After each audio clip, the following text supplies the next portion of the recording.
And I just think that he did that because exactly what you said. He didn't want to give Dorit a free pass because, again, like with this specific situation, it was the first time a dog had ever been dropped off at a kill shelter.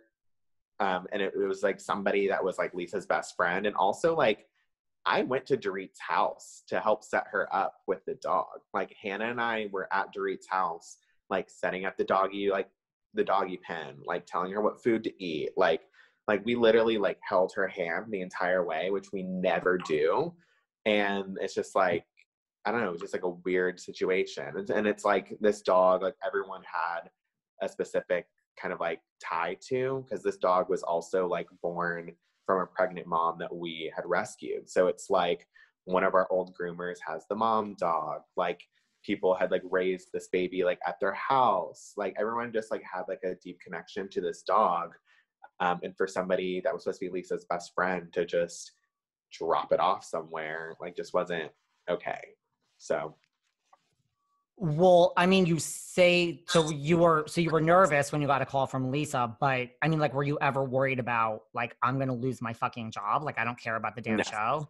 No.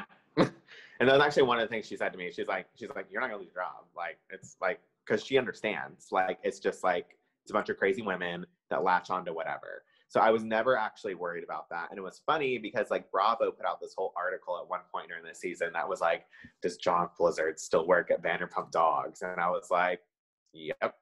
Like, I don't know. I feel like a lot of people were like, oh my God, he's gonna get fired. A lot of people, and I was like, that was never an issue and was never a topic of discussion, to be quite honest. Like, it like never was gonna happen. Well, that's a great boss. And Lisa's probably like, well, you're team Vanderpump, so I get it. Like, yeah, I've dealt with these women for however many seasons. I know that it's not you. So that's at least good. Yeah.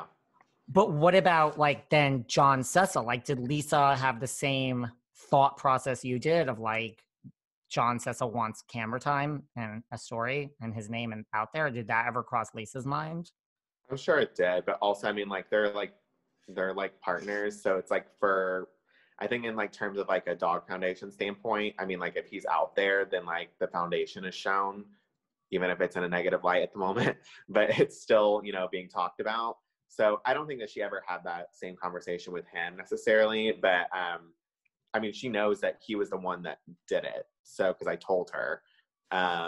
So I don't know. I mean, we all had it. What you also didn't see on camera was the day that we filmed at the center when everything went down, is John, Lisa, and I went upstairs and we had like a huge like blow up like screaming match at each other. Wow. Because Lisa was pissed. The cameras couldn't get in to like the area we were in because it's like kind of an enclosed thing, but like they definitely were like around the corner, so like it exists somewhere. But she was really pissed at John because she didn't want it brought up, and he brought it up, and basically we were just like, listen, like Dorit is a horrible person for doing this, because at that point we were doing it about the dog and about like not letting her get a free pass. And she wasn't happy about it. Like we had a whole screaming match, like all of us, about like, your friend is awful. Like, why are you doing this? Like, why are you protecting her?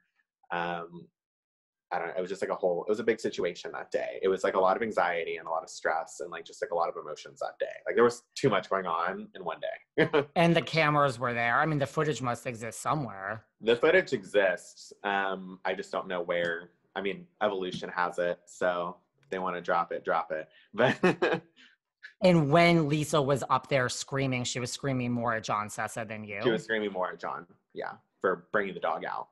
And what was he screaming back? Like, was it basically about like, you know, why are you protecting her? What did you do? Or not what did you do, but like, you know, just like kind of like this dog literally like again, like this is the only time that we've ever had this ever happen before. And like, this is your best friend. Like, why are you protecting her? Like, why didn't she just, like, I don't know. There's like a lot of just like, I don't know. We were just like so confused by the situation. And what were you screaming then? You were just screaming because you were somehow in the middle of all this? Yeah, I was just mainly mad at Dorit because like, again, because this specific dog, everybody had a connection with, that it was like, I just don't get it. And like the reasoning that she gave it up to, I was like, this doesn't even make sense. Like, it was just like, I don't know. I was mainly just screaming about Dorit being a horrible person. I can't remember exactly what I said. I basically was just like screaming that she was a horrible person and all this stuff. So, well, I would like to see that lost footage one day. Evolution. If you'd like to send it to me. Well, what about, did you say these things to John Cecil like after the fact of like, fuck you, I think that you just wanted camera time and now this is all out there and like I'm in the middle of this mess? I mean, you're saying it here, like you work with him, like isn't that gonna be awkward? Well, it's funny because I've never said it to him directly, but everyone talks about it at Vanderpump Dogs, past and present. It's just no one's ever said it to his face, so I guess we're saying it now. So isn't that gonna be weird?